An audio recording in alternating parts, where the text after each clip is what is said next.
Everyone has one. A memory that returns without permission. Sometimes it appears because of a song. Sometimes because of a familiar smell. Sometimes because you accidentally walk past a place you haven't visited in years. Without warning, your mind is no longer standing where your body is. For a few seconds, you are somewhere else. A classroom, a hospital hallway, a summer afternoon, a childhood bedroom, a first kiss, a final goodbye. The strange part isn't that you remember these moments. The strange part is everything else you don't. Think about yesterday. Can you remember every conversation? Every meal? Every face you passed on the street? Probably not. Most of yesterday has already disappeared. Now think about something that happened 10 years ago. Perhaps the day someone embarrassed you in front of the class. The phone call that changed your life. The moment someone said, "I love you," or the moment someone said they were leaving. Somehow, those moments remain astonishingly vivid. Why? Why does the brain erase thousands of ordinary days while protecting a handful of memories almost forever? Psychologists have spent decades studying this question. The answer reveals something remarkable. Memory was never designed to record your life. It was designed to help you survive it. This changes almost everything we believe about remembering. Most people imagine memory as a camera. Life happens. The brain records it. Years later, we replay the recording. That is not what memory is. Memory behaves much more like an editor than a camera. Imagine filming your entire life, 24 hours every day, for 80 years. The result would contain millions of hours of footage. No brain could possibly store all of that in perfect detail. Instead, your nervous system constantly asks a single question. What matters? Not what was enjoyable. Not what was enjoyable. Not even what was true. What mattered for survival? If something appears emotionally important, unusual, dangerous, beautiful, shocking, or deeply meaningful, the brain begins paying far closer attention. That attention changes everything, because attention is the first ingredient of memory. Without attention, experiences often disappear within minutes. With intense attention, a single moment may remain vivid for decades. This is why emotional events often feel permanently engraved into the mind. Fear narrows attention. Love narrows attention. Grief narrows attention. In each case, the brain quietly. In each case, the brain quietly whispers, "This matters." Remember this. Deep inside your brain sits a small, almond-shaped structure called the amygdala. Whenever something emotionally significant happens, the amygdala becomes highly active.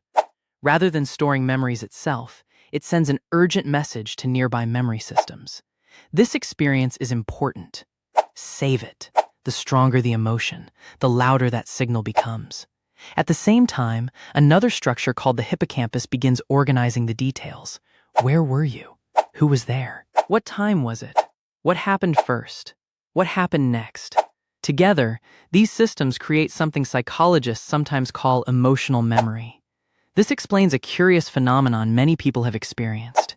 You may forget what someone wore yesterday, yet vividly remember the exact smell of your grandmother's kitchen 25 years later. Not because the smell itself was extraordinary, but because it became connected to love. Emotion became glue, and memory stuck. This also explains why trauma often refuses to disappear. The brain doesn't know whether an event is emotionally positive or emotionally negative. It simply recognizes intensity. To the nervous system, overwhelming joy and overwhelming fear are processed through surprisingly similar mechanisms. Both announce the same message. Never forget this. From an evolutionary perspective, this made perfect sense. If your ancestors barely survived a dangerous encounter, forgetting it would have been costly. The individual who remembered where the predator attacked was more likely to survive the next encounter. Over thousands of generations, brains evolved to prioritize emotionally charged experiences over ordinary ones. But modern life introduced a complication. Today's greatest dangers are often psychological rather than physical. Humiliation, rejection, loss, failure, heartbreak. The brain frequently responds to these emotional threats using systems originally designed to protect us from predators, which means some memories continue echoing through the mind long after the actual danger has disappeared. And perhaps that raises an even stranger question. If memory exists to protect us, why do some memories continue hurting us long after they've stopped protecting us? At first, this seems comforting. If powerful memories stay with us, perhaps they preserve the most important parts of our lives. But psychology reveals something far stranger. The memories we trust the most are often the ones most vulnerable to change. Most people imagine remembering as opening a file cabinet. The memory already exists. You simply retrieve it. Then you place it back exactly as it was. That isn't what happens. Every act of remembering slightly changes the memory itself. Imagine taking an old photograph from a drawer. Every time you unfold it, sunlight touches it. Tiny scratches appear. The paper bends a little more. Eventually, the photograph is no longer identical to the day it was developed. Memory works in a surprisingly similar way. Neuroscientists call this process reconsolidation. Whenever a memory returns to consciousness, it briefly becomes flexible again. During those moments, new emotions, new beliefs, and even new information can quietly attach themselves before the memory is stored once more. In other words, memory is not simply replayed. It is rewritten. Again. And again. And again. This explains one of the most unsettling discoveries in modern psychology. Two siblings can remember the same childhood completely differently. One remembers warmth.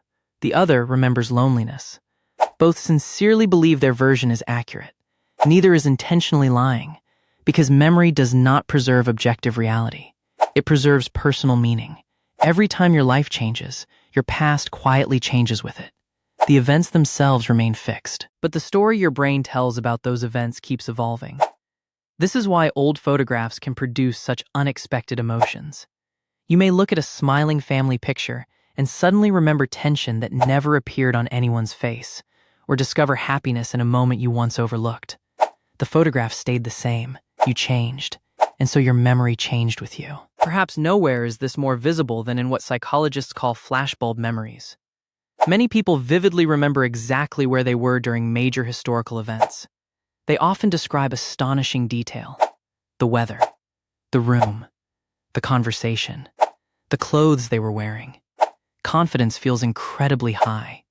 Yet repeated studies have found something fascinating. As years pass, the details often become less accurate, but people's confidence rarely decreases.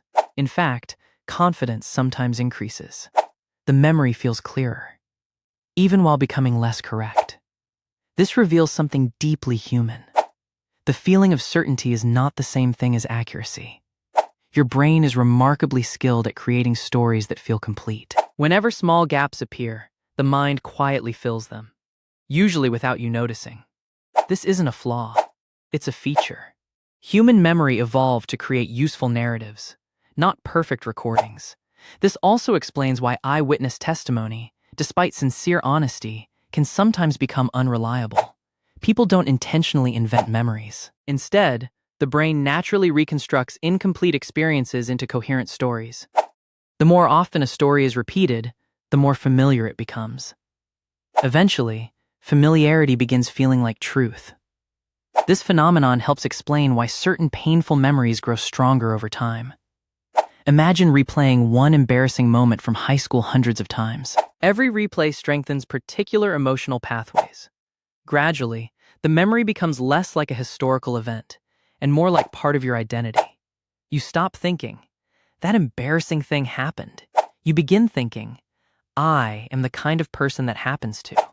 The memory slowly changes from something you experienced into something you believe you are. Perhaps this is the hidden cost of repeatedly revisiting emotional pain. Not because remembering is unhealthy, but because repeated reconstruction quietly shapes self-perception. The same mechanism works in the opposite direction. Many older adults describe painful experiences from decades ago with surprising peace. The events were not erased. The suffering was real. But years of new experiences gradually attached different meanings to those memories. A devastating failure eventually became a turning point. A painful breakup became the beginning of a happier life. A rejection created an opportunity that never would have existed otherwise. The facts remained identical. The emotional story changed completely. Memory did not simply preserve the past, it reorganized it. This may be one of the most hopeful discoveries in neuroscience, because it suggests that while we cannot erase what happened, we are continually participating in what those memories become, which raises an even deeper question. If memories are constantly being rewritten, why do certain moments still feel so impossible to forget? Perhaps the answer has very little to do with memory, and almost everything to do with identity. Think about the moments that never seem to leave you. A teacher who believed in you. A parent who disappointed you. The day someone broke your heart. The afternoon you discovered what you wanted to do with your life. These memories are not simply events. They became reference points. Psychologists often describe identity as an internal story, a constantly evolving narrative answering one simple question. Who am I? Every important memory becomes a sentence inside that story. Some memories say, I am capable. Others whisper, I am not enough. Some quietly repeat, people can be trusted. Others insist, they always leave. Whether those conclusions are accurate is another matter entirely. The brain is constantly searching for patterns. One painful experience can become evidence. Two similar experiences become confirmation. Eventually, the mind stops asking whether the belief is true. It simply assumes it is. This is one reason emotionally powerful memories feel so permanent. They are no longer stored as isolated events. They become building blocks of identity. And identity is something the brain works very hard to protect. Psychologists sometimes refer to this as confirmation bias. Once we believe something about ourselves, our attention begins filtering reality. If someone secretly believes, I'm not good enough, the brain becomes unusually sensitive to criticism. Compliments fade quickly. Mistakes remain vivid. Success feels accidental. Failure feels like proof. Not because reality changed, but because attention changed. And attention creates memory. Two people can live through nearly identical lives. One remembers opportunities. The other remembers disappointments. Each believes they are simply remembering the truth. In reality, they are remembering the pieces that fit the story their brain already believes. This realization may sound discouraging, yet it contains extraordinary hope, because identity is not written once. It is edited continuously. Think back to someone you deeply admire. Perhaps they were once painfully shy. Perhaps they struggled with confidence. Perhaps they failed repeatedly before succeeding. Those earlier experiences never disappeared. They simply stopped becoming the final chapter. Instead, newer memories slowly changed the meaning of the older ones. The shy child became evidence of growth. The failures became evidence of resilience. The heartbreak became evidence that love had once existed. The memory stayed. The interpretation transformed. This explains why healing rarely feels dramatic. Most people expect one conversation, one book, one breakthrough, one therapy session to erase years of emotional pain. But the brain rarely works through dramatic replacement. Instead, it works through accumulation. One honest conversation, one difficult conversation, one difficult apology, one act of forgiveness, one unexpected success, one ordinary afternoon that quietly contradicts an old belief. Little by little, new experiences begin competing with older memories. Eventually, the internal story becomes too rich to be defined by a single chapter. Perhaps this is why people often say, I'll never forget what happened, and they're right. Forgetting was never the goal. The goal was never to erase the memory. The goal is to stop allowing one memory to explain an entire life. A childhood failure cannot explain adulthood. One rejection cannot explain every relationship. One humiliation cannot explain your worth. No single memory deserves that much authority. Your life has always been larger than any one moment. Perhaps that is why memory is both a gift and a responsibility. Every day, your brain continues collecting evidence. Every conversation, every challenge, every act of kindness, every mistake, every sunrise you actually stop to notice, every ordinary moment that quietly becomes meaningful. The question is no longer, which memories will stay with me? That question has already been answered. Some always will. The more important question is this. What memories are you creating today that your future self will one day use to explain who you became? Because years from now, another version of you will sit quietly somewhere, hear an old song, smell a familiar perfume, or discover a forgotten photograph. For just a moment, time will fold in on itself, and today's ordinary life will become someone else's unforgettable memory. Perhaps that is the real secret. The memories that never leave us are rarely trying to trap us in the past. They are quietly asking us what kind of story we want to keep writing next. Because memory does not simply preserve a life. Memory becomes the life you remember. And perhaps the most beautiful part of being human is this: the story is still being written.